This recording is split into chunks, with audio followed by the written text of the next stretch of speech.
insha Allah waƙar buga kawai ka fara.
Ka kallo nan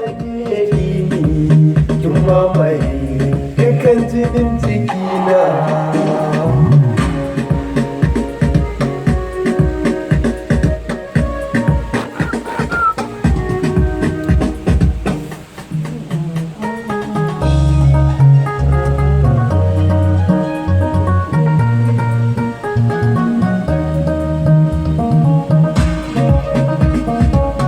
yanzu gabaki ɗaya na ɗauko gaba.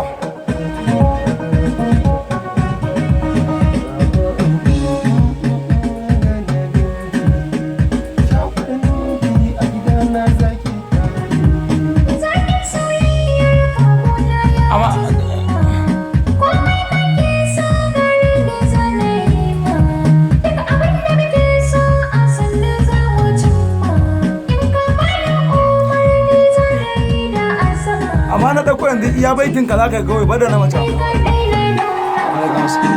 Inusa iya baitin ka za ka yi ita ma zai na